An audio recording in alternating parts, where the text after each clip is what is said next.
Welcome back to my channel, Bake QC.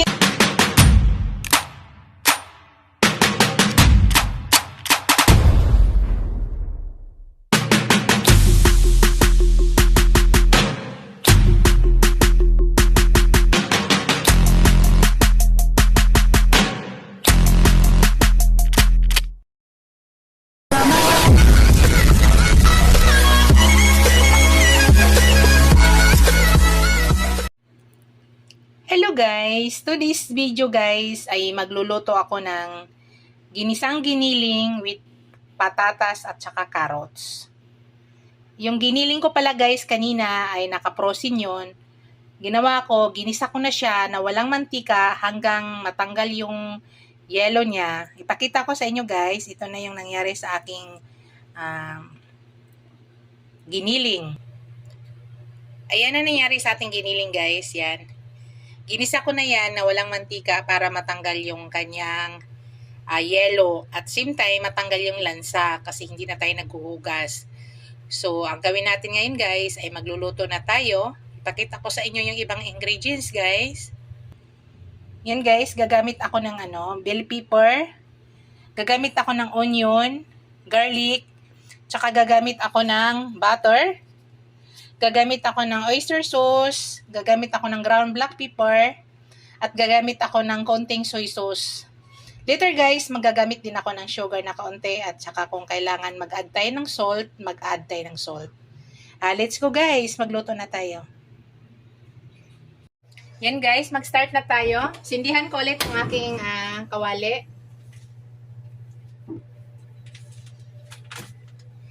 Hindi na tayo kailangan maglagay ng mantika guys. Kasi nga mayroong lumbas na konting mantika. So yung gawin natin, ipaghiwalay-hiwalay na lang natin ating giniling. Yun ang ginagawa ko guys pag yung giniling ko ay naka-frozen. Hindi ko po yan hinuhugasan. Ginaganito ko po muna bago ko siya lutuin talaga. Bago tayo mag-add ng ibang ingredients. Para matanggal yung bakterya kasi hindi tayo naghugas. At saka matanggal yung lansa. Yun po yung ginagawa ko guys. Hindi po yan dinidayet. Hindi ko po siya binababad nga pinapalambot ko yung giniling, hindi. Ganito lang ginagawa ko.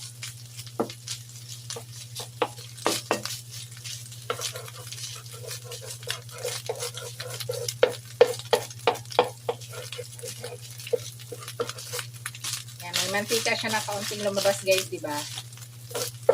So ngayon guys, maglagay ako ng ng butter.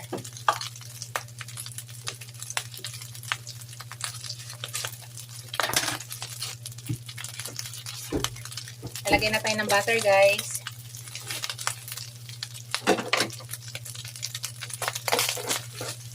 Bago natin igigisa yung ating onion at saka garlic. So, hindi na tayo maglagay ng mantika. Mayroong konting mantika lumabas. Butter na lang yung gawin natin. So, tunawin ko lang muna saglit ang butter, guys, bago natin lagay ang ating onion at garlic.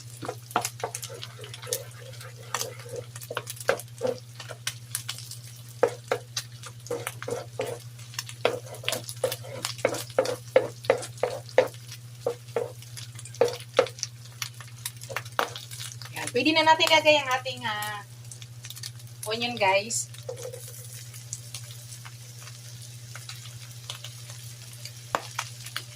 Inuuna ko yung onion, tagal siya lutuin kaysa garlic. Ang garlic natin, ayaw ko na susunog pag hinahalo ko sa gulay or dito sa giniling.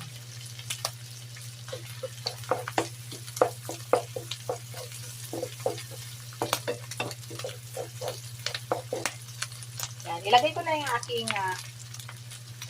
garlic guys. Sunod na rin natin yung garlic.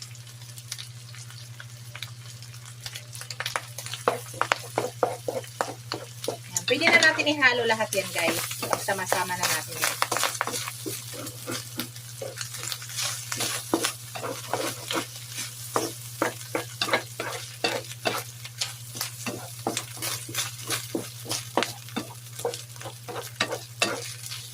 igisa igisa lang natin muna maigi hanggang mag-combine yung ano, mag-absorb yung lasa dito sa meat, yung ating onion tsaka garlic bago natin ilagay yung gulay natin. Ngayon guys, pwede na natin ilagay ang ating ano, gulay, ang ating patatas at saka carrots.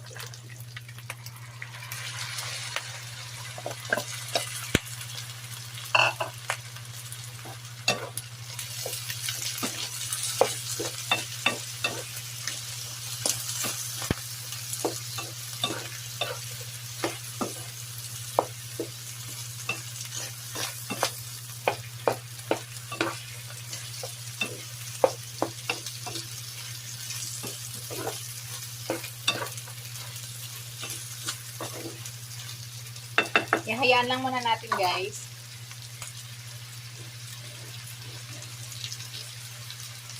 Igisa lang muna natin.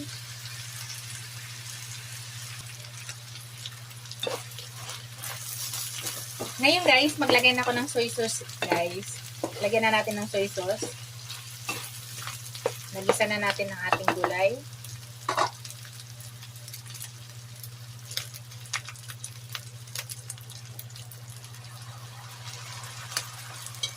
Tapos maglagay na ako ng aking oyster sauce.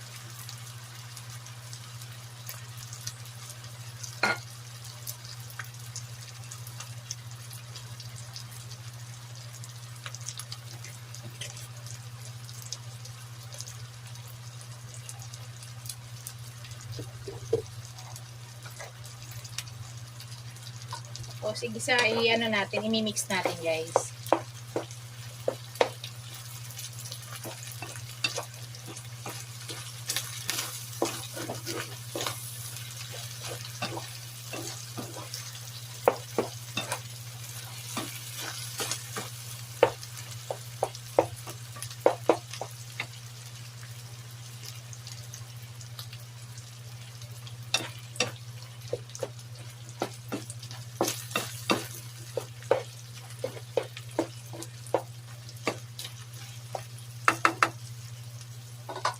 Maglagay na ako ng ground black pepper guys.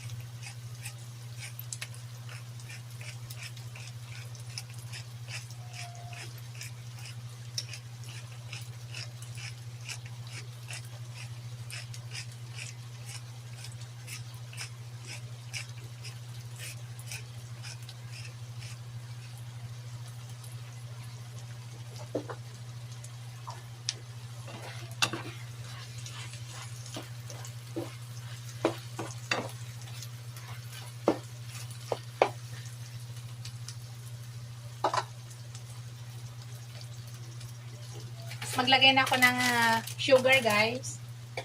Konting sugar.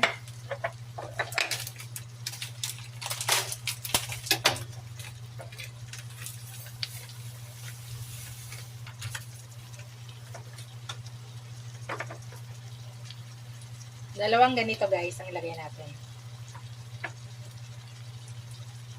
Dalawang kutsarita. Maliit na kutsara.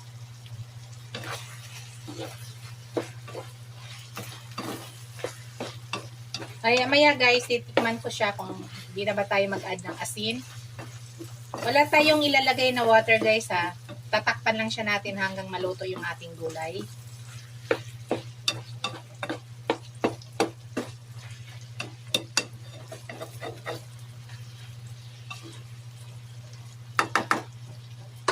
So ngayon guys, takpan ko muna hanggang maluto yung gulay.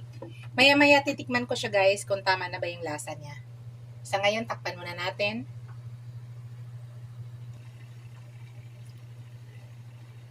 I-check natin guys at titikman ko siya kung tama na ba yung lasa niya.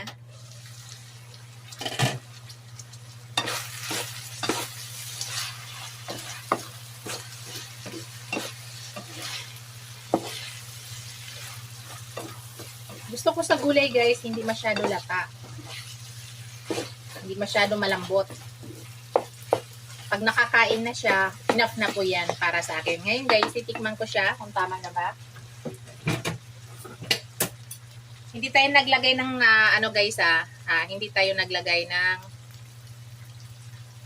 ang tawag nito, yung tubig.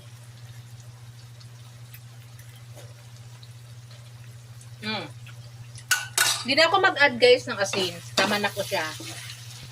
Nilagay natin soy sauce, oyster sauce, at saka sugar. Hindi na tayo naglagay ng asin. So, yung lasa guys ay tama na. Ang niluluto ko lang dyan guys, yung gulay. Maya-maya ihalo na natin ang ating bell pepper. So, sa ngayon, lutuin muna natin yung gulay natin.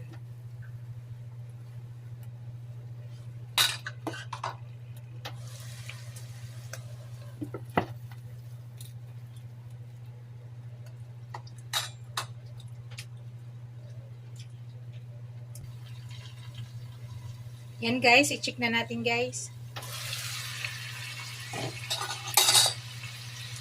Tinikman ko kanina yung patatas guys. Luto na siya. Luto na po yung patatas natin. Natikman ko na yung patatas. So, ilagay na natin ating bell pepper. Last na to guys.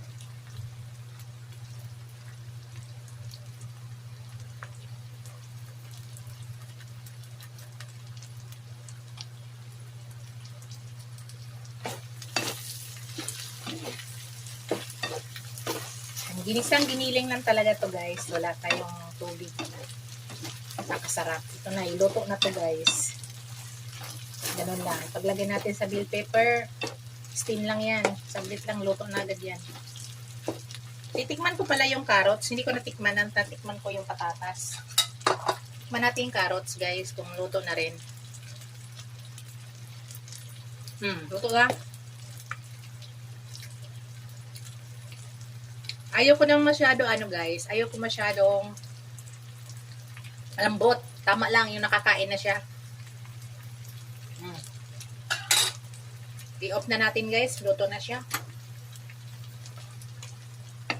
Bago pala lahat guys, i-shout out ko yung aking mga members, ang aking mga subscribers, viewers, ang aking mga super chatters. Maraming salamat sa inyong lahat guys. Sa walang sawang suporta sa aking channel. Thank you! Ito na guys, yung ating finished product. Napakasimpleng recipe guys. Ginisang giniling lang. Tapos hinaluan lang natin ng patatas at saka carrots para mayroon tayong gulay. Yun na yung aking finished product. Ready to serve na. Thank you for watching guys. Don't forget to like, comment, and subscribe to my channel. Bye guys! See you in my next video. Bye!